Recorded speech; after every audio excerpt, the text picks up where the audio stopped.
Hello friends, मैं हूं दिनेश और आप सभी का स्वागत है मेरे YouTube channel Himachal GK from पोंगबटलैंड में। इस वीडियो में हम इंडिया जीके के प्रश्न डिस्कस करेंगे, बट वीडियो शुरू करने से पहले मेरे चैनल को सब्सक्राइब और बेल आइकन का बटन है उसे जरूर प्रेस कर लें ताकि आपको जो है मेरी वीडियो टाइमली मिल सके। और दोस्तों, इंडिया जीके की प्रीवियस वीडियो देखने के लिए आप डिस्क्रिप्शन में प्लेलिस्ट का लिंक फॉलो कर सकते हैं, जहाँ से आपको इंडिया जीके की प्रीवियस वीडियो मिल जाएंगी।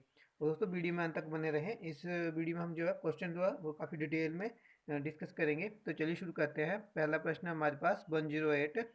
Which city is located in the bank of Betwa river? Betwa नदी के किनारे कौन सा शहर स्थित है? तो दोस्तों, जो इसका राइट ऑप्शन है वो है ऑप्शन ए, ओरछा। ठीक है, बेतवा नदी के किनारे जो है ओरछा शहर स्थित है।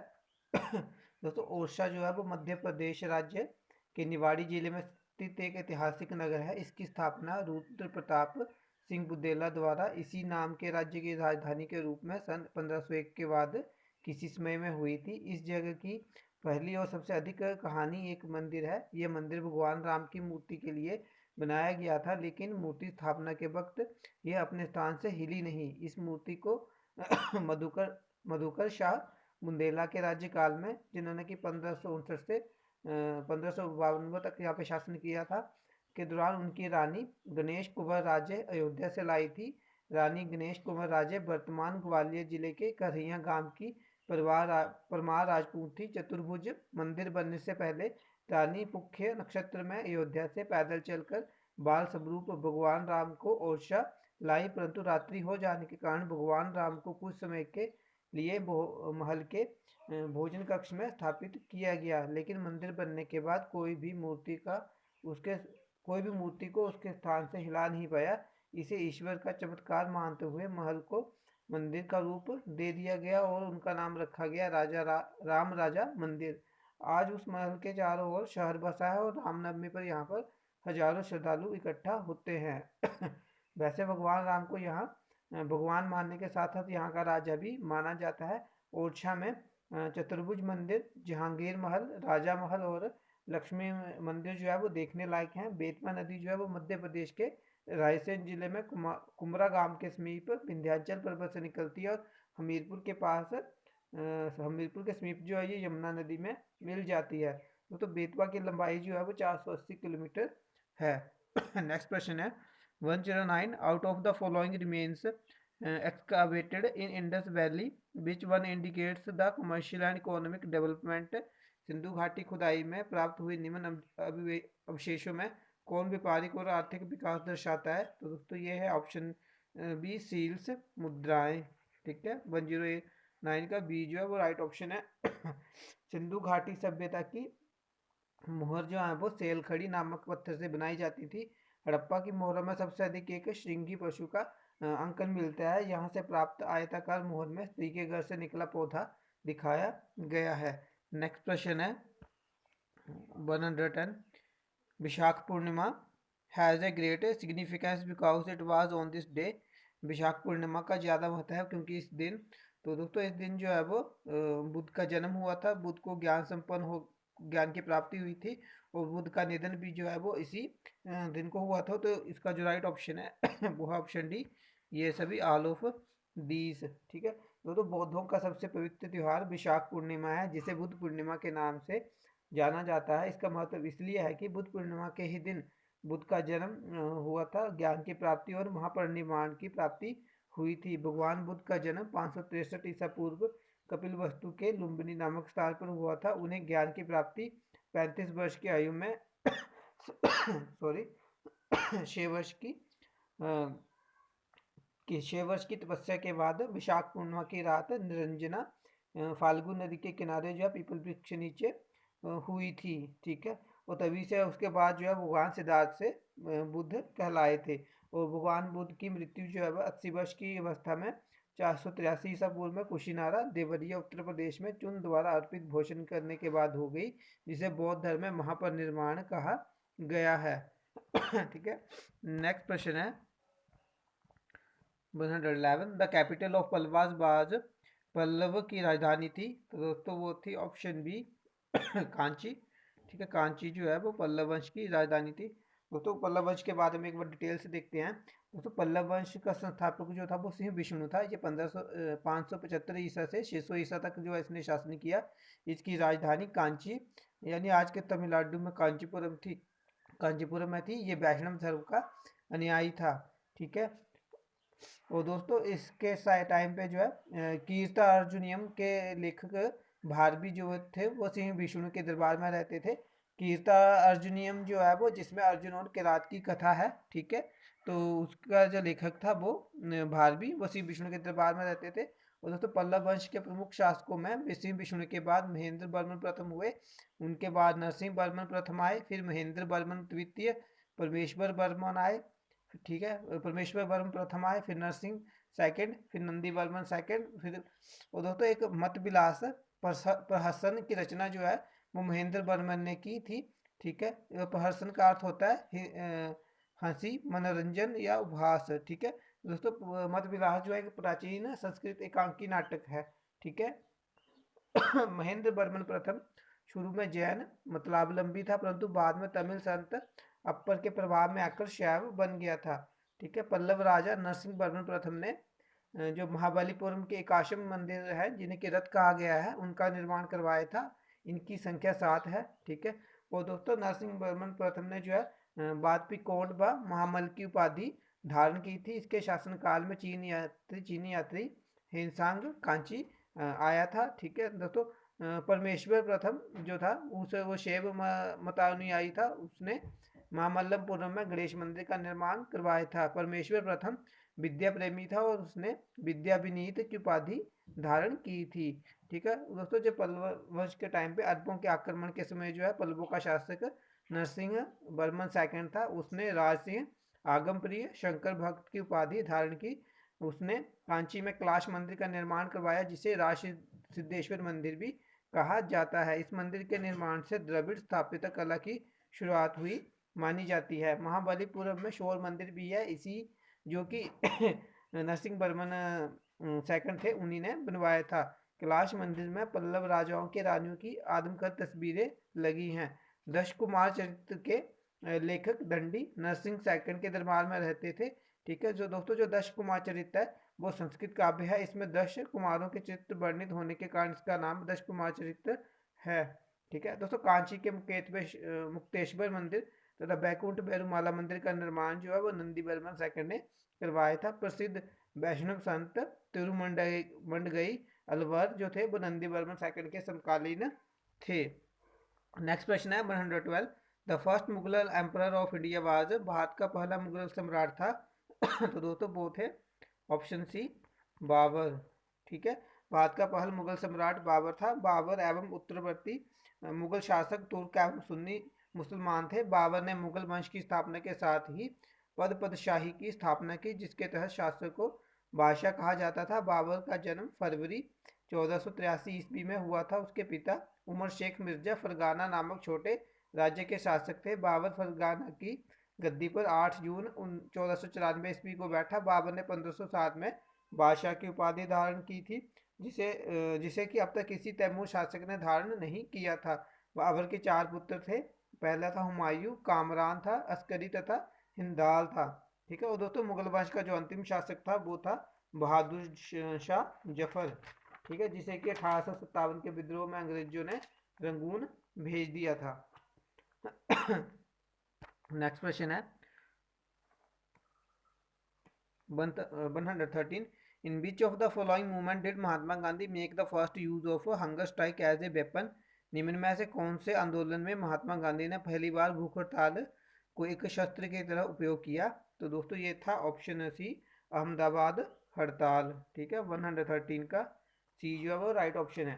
दोस्तों सन 1918 में अहमदाबाद की एक सूती कपड़ा मिल के मजदूरों ने 21 दिन की हड़ताल की थी। यही हड़ताल जो है वो अहमदाबाद मील हड़ताल के नाम से प्रसिद्ध है। 1917 में चंपारण सत्याग्रह की सफलता के बाद गांधी जी का दूसरा सफल सत्याग्रह 1918 में अहमदाबाद मील मजदूरों की हड़ताल का नेतृत्व था।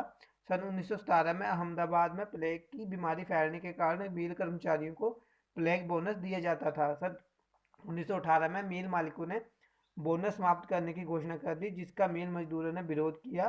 गांधी जी इस मामले में हस्तक्षेप करते हुए मिल मजदूरों को शांतिपूर्वक अहिंसात्मक हड़ताल पर चल जाने एवं 35% बोनस की मांग करने को कहा, परंतु मजदूर 50% भत्ते की मांग कर रहे थे। गांधी जी ने मजदूरों के समर्थन में भूख हड़ताल करने का फैसला लिया। हड़ताल को देखते हुए मिल मालिक 20% भत्ता देने को राजी हो गए। गांधी जी के समर्थन से मजदूरों में उत्साह बढ़ गया और उन्होंने आंदोलन थोड़ा अधिक सक्रिय कर दिया। इस आंदोलन में अम्बालाल साराभाई की बहन अनुसुईया बेन ने गांधी जी का साथ दिया और एक दैनिक समाचार पत्र का प्रकाशन भी किया। मजबूर होकर मिल मालिक मजदूरों से समझौता करने के लिए तैयार हो गए। सारा मामला एक ट्रिब्यूनल को सौंप दिया गया। ट्रिब्यूनल ने सारे मामले को देखते हुए मजदूरों को 35% भत्ता देने की घोषणा कर दी, जिससे हड़ताल समाप्त हो गई। ये गांधी जी का भारत में दूसरा सफल आंदोलन था। इस आंदोलन को गांधी जी ने पहली बार जो है भूख हड़ताल की थी। नेक्स्ट क्वेश्चन है 114 पूर्ण स्वराजवाद declared to be the goal of the Indian National Congress in the session of. भारतीय राष्ट्रीय कांग्रेस ने उसके डैश के अधिवेशन में पूर्ण स्वराज का उद्देश्य घोषित किया गया था। तो दोस्तों ये किया गया था ऑप्शन बी लाहौर अधिवेशन 1929 में। ठीक है, तो कांग्रेस के 1929 के लाहौर अधिवेशन में पूर्ण स्वराज का अपना लक्ष्य घोषित किया था। इस अधिवेशन की अध्यक्षता जवाहरलाल नेहरू कर रहे थे। 31 दिसंबर 1929 की रात को 12 बजे जवाहरलाल नेहरू ने रावी नदी के तट पर नवग्रहित तिरंगे झंडे को फहराया। इसी अधिवेशन में 26 जनवरी 1930 को प्रथम स्वाधीनता दिवस के रूप में मानने का निश्चय किया गया। तो इसी के साथ प्रत्येक वर्ष 26 जनवरी को स्वतंत्रता दिवस के रूप में मनाए जाने की परंपरा शुरू की गई थी। ठीक है दोस्तों, दादा भाई नौरोजी जो थे उन्होंने 1906 में कांग्रेस के कलकत्ता अधिवेशन में पहली बार स्वराज को राष्ट्रीय मांग के रूप में मांगा था। ठीक है, और दोस्तों जो बाल गंगाधर थे उन्होंने स्वराज के बारे में कहा था कि स्वराज मेरा जन्मसिद्ध अधिकार है और मैं इसे लेकर ही रहूंगा। ठीक है, नेक्स्ट क्वेश्चन है 115 है the two states which had non Congress ministries in 1937 वर। 1937 में दो राज्यों जिनमें गैर कांग्रेसी मंत्रालय थे। तो दोस्तों वो थे sorry option A Bengal and Punjab. ठीक है, इसका ए जो है वो राइट ऑप्शन है। ठीक है दोस्तों, लॉर्ड लिनलिथगो के शासनकाल में पहली बार चुनाव करवाए गए थे। कांग्रेस ने 11 में से 8 प्रांतों बॉम्बे, मद्रास, बिहार, संयुक्त प्रांत, मध्य प्रांत, उड़ीसा, उत्तरी पश्चिमी सीमांत प्रांत और असम में अपनी सरकारें बनाई। वह प्रथम 6 प्रांतों में कांग्रेस का स्पष्ट बहुमत मिला था, लेकिन बंगाल, असम, उत्तर पश्चिमी सीमा प्रांत, पंजाब और सिंध में कांग्रेस को पूर्ण बहुमत नहीं मिल पाया था। ठीक है, नेक्स्ट क्वेश्चन है 116 who was the chairman of fundamental rights and sub committee of the constituent assembly. संवैधानिक सभा की मूलभूत अधिकारों की उपसमिति के अध्यक्ष कौन थे? तो दोस्तों वो थे ऑप्शन ए जेबी किपलानी। ठीक है दोस्तों, मौलिक अधिकारों एवं अल्पसंख्यकों संबंधी परामर्श समिति की 2 उपसमितियां थी। एक थी मौलिक अधिकार समिति जिसके अध्यक्ष थे जेबी किपलानी और दूसरी थी अल्पसंख्यक उप समिति, उसके अध्यक्ष थे HC मुखर्जी। ठीक है दोस्तों, संविधान सभा की 7 प्रमुख समितियां थी। पहली थी संचालन समिति जिसके अध्यक्ष डॉक्टर राजेंद्र प्रसाद थे। दूसरी थी संघीय संविधान समिति जिसके अध्यक्ष पंडित जवाहरलाल नेहरू थे। तीसरी थी प्रांतीय संविधान समिति, इसके अध्यक्ष सरदार वल्लभ भाई पटेल थे। ठीक है, चौथी थी प्रारूप समिति जिसके अध्यक्ष थे डॉक्टर भीमराव अम्बेडकर। पांचवी थी संघ शक्ति समिति जिसके अध्यक्ष पंडित जवाहरलाल नेहरू थे। छठी थी मौलिक अधिकार एवं अल्पसंख्यकों संबंधी परामर्श समिति जिसके अध्यक्ष सरदार वल्लभ भाई पटेल थे। और सातवीं थी राष्ट्र ध्वज समिति संबंधी तदर्थ समिति जिसके अध्यक्ष डॉक्टर राजेंद्र प्रसाद थे। ठीक है, नेक्स्ट क्वेश्चन है 117 द स्टेट ऑपरेट्स थ्रू। राज्य इसके द्वारा संचालित होता है। दोस्तों ये होता है ऑप्शन सी सरकार। ठीक है, तो दोस्तों जो राज्य पर जो है सरकार विधानसभा के रूप में जो अपना कार्य करती है। विधानसभा का कार्यकाल 5 वर्ष है, किंतु विशेष परिस्थिति में राज्यपाल को यह अधिकार है कि वह इससे पूर्व भी उसको विघटित कर सकता है। प्रत्येक राज्य की विधानसभा में कम से कम 60 और अधिक से अधिक 500 सदस्य होते हैं। इसके अपवाद में देखा जाए तो गोवा में 40, मिजोरम में 40, सिक्किम में 32 जो है वो विधानसभा सीटें हैं, ठीक है। इसे जो है अनुच्छेद 371 के तहत विशेष राज्य का दर्जा देकर जो ये व्यवस्था इनके लिए की गई थी। विधानसभा के अधिकार और कार्य के में राज्य के लिए विधि निर्माण करना, वित्तीय विषयों में संबंधित प्रक्रिया को करना, ठीक है, कार्यपालिका नियंत्रण, ठीक है, और संवैधानिक संशोधन जो होते हैं सेंट्रल गवर्नमेंट के द्वारा जो होते हैं, ठीक है, उनका जो है राज्य में लागू करवाना, जो है ये सारे काम जो है वो राज्य सरकार के होते हैं। नेक्स्ट क्वेश्चन है, under which article of the Indian constitution Indian constitution can an individual move to the Supreme Court directly in case of any violation of fundamental rights?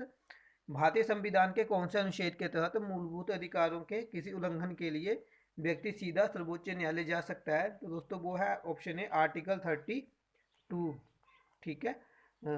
दोस्तों संवैधानिक उपचारों के अधिकार को डॉक्टर भीमराव अम्बेडकर ने संविधान की आत्मा कहा था। अनुच्छेद 32 इसके अंतर्गत मौलिक अधिकारों को परिवर्तित कराने के लिए समुचित कार्यवाहियों द्वारा उच्चतम न्यायालय में आवेदन करने का अधिकार प्रदान किया गया है। इस संदर्भ में सर्वोच्च न्यायालय को 5 तरह के समादेश यानी कि रिट निकालने की शक्ति प्रदान की गई है। इसमें पहला है बंदी प्रत्यक्षीकरण यानी हैबियस कॉर्पस, सेकंड है परमादेश यानी मैंडेमस, तीसरा है प्रतिषेध लेख प्रोहिबिशन, ठीक है, चौथा है उत्प्रेक्षण यानी सैनिटोरी, और पांचवा है अधिकार पृष्ठा लेख यानी क्यू बरंटो, ठीक है क्यू बरंटो, ठीक है। नेक्स्ट क्वेश्चन है 119, the vice president is the x official chairman of, उपराष्ट्रपति देश के अध्यक्ष पदेन अध्यक्ष होते हैं। तो दोस्तों ये होते हैं ऑप्शन ए राज्यसभा के, ठीक है। 119 का ए जो है वो राइट ऑप्शन है। दोस्तों संविधान में उपराष्ट्रपति से संबंधित प्रावधान अमेरिका के संविधान से ग्रहण किया गया है। भारत का उपराष्ट्रपति राज्यसभा का प्रदेश सभापति होता है। ये अनुच्छेद 64 एवं अनुच्छेद 89 जो है वो बताता है। उपराष्ट्रपति राज्यसभा का सदस्य नहीं होता, अतः इसे मतदान का अधिकार नहीं है, किंतु सभापति के रूप में निर्णायक मत देने का अधिकार इसे प्राप्त है, ठीक है। कोई व्यक्ति उपराष्ट्रपति निर्वाचित होने के लिए योग्य तभी होगा जब एक भारत का नागरिक हो, 35 वर्ष की आयु पूरी कर चुका हो, राज्यसभा का सदस्य निर्वाचित होने के योग्य हो, निर्वाचन के समय किसी प्रकार के लाभ के पद पर नहीं हो, वह संसद के किसी सदन या राज्य के विधानमंडल के किसी सदन का सदस्य नहीं हो सकता। और यदि ऐसा व्यक्ति राष्ट्रपति निर्वाचित होता है तो ये समझा जाएगा कि उसने उस सदन का अपना स्थान अपने पद ग्रहण से रिक्त कर दिया है, ठीक है। दोस्तों भारत के प्रथम उपराष्ट्रपति डॉक्टर एस राधाकृष्णन थे, और करंट टाइम पे जो भारत के उपराष्ट्रपति हैं वो है धनखड़, सॉरी हाँ धनखड़ करके कुछ नाम है उनका, ठीक है। नेक्स्ट क्वेश्चन है 120, the preside over the joint sitting of parliament, संसद की संयुक्त बैठक की अध्यक्षता कौन करता है? तो दोस्तों ये कहते हैं ऑप्शन सी लोकसभा स्पीकर, ठीक है। दोस्तों अनुच्छेद 108 जो है 8 के अनुसार जो है वो राष्ट्रपति एक संयुक्त अधिवेशन की बैठक बुला सकते हैं जब दोनों संसद जो है किसी एक मत पर जो है वो सहमत नहीं होते, ठीक है। तो 108 के अनुच्छेद से जो है राष्ट्रपति एक संयुक्त बैठक बुलाते हैं।